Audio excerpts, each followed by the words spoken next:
Let me shift gears a little bit. How did you choose your career?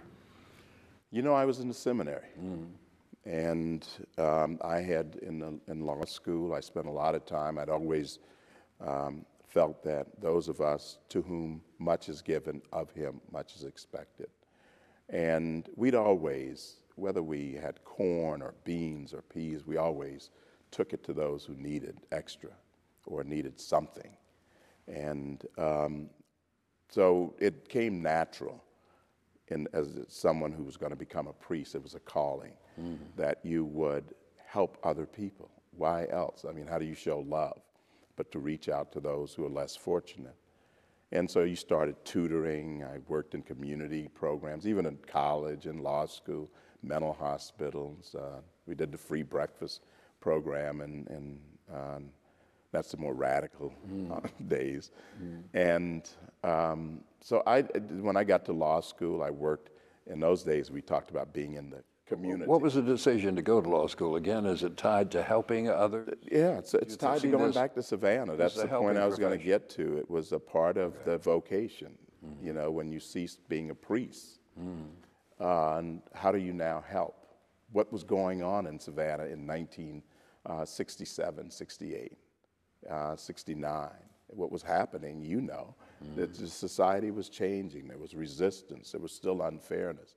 And another name you may remember from Savannah, from Georgia, is Bobby Hill. I was just thinking Bobby Hill. That was my hero. That was my model. Yeah. And I didn't know him that well because there were, you know, of course, other problems. But from a distance, that was the model, to go back and be a part of that. He and Fletcher Farrington, Hill Jones and Farrington. Yes. Yeah. That was my goal, to go work for him. Really? That was a path-breaking integrated law That's right. firm. And I was in that firm. There was Clarence Martin was in that firm. He since passed away. Fletcher was there. Bill Coleman Jr. was there. Oh, I didn't know that. Yeah, for 1 year. And I was there that summer. And it was just Roy Allen, who since passed away, he was also there. Right. So that Carlton Stewart, who's in Georgia, he was there. Yeah, I served with Roy in the legislature. Yeah. Well, but my point is simply that my specific goal, I've never worked for a law firm other than that law firm. My specific goal was to go back and be a part of that firm. And how did that not happen? Well, I worked there in the summer of 1973 and reached the conclusion that it was not the right place. And it was heartbreaking, and it also caused further distance between my grandfather and me, because it was clear then that I would not be returning to Savannah at that time. I wonder, was there another opportunity for you legally in Savannah besides the Hill Law Firm? Were there other firms that might have? Did you approach them? I tried in different ways. I wrote letters and, called around. The answer is no. Yeah. Nor were there any opportunities in Atlanta. Wow. That's why I didn't wind up in Atlanta. I just, as I've said, I received a series of rejections from Atlanta, and that is why I wound up in Jefferson City, Missouri. You know, when Maynard Jackson stopped being mayor after 2 terms, no law firm in Atlanta made him an offer. He had to go to Chicago to find work.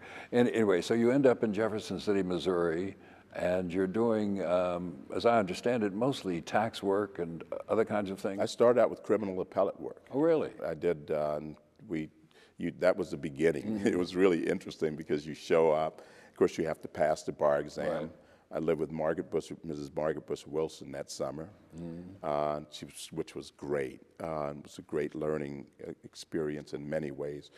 And on September 14, I became a member of the Bar of Missouri, and September 17, I argued my first case before the Supreme Court of Missouri. And so you can imagine what I was like. Sure. I was 26 years old.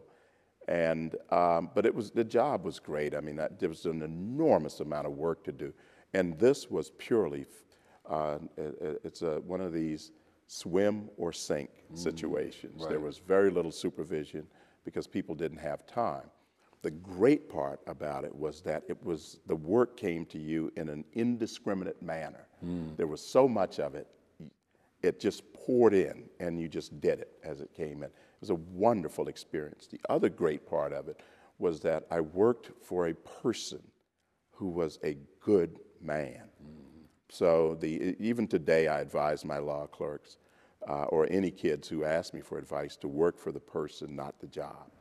Because again, it's sort of like learning from my grandfather. You can learn so much by observing a good person and having a good person work supervisor. And that good person was John Danforth? Jack Danforth. Yeah. He was just a wonderful man. And one thing, I'll just be brief here, that he did, that he showed me, is he never mixed the politics of his job with the function of the office. So we were never confused, and we never had to change things because it might be in his political interest. You know, he strikes me as an unusual person, not necessarily in Missouri, but an unusual person, generally speaking.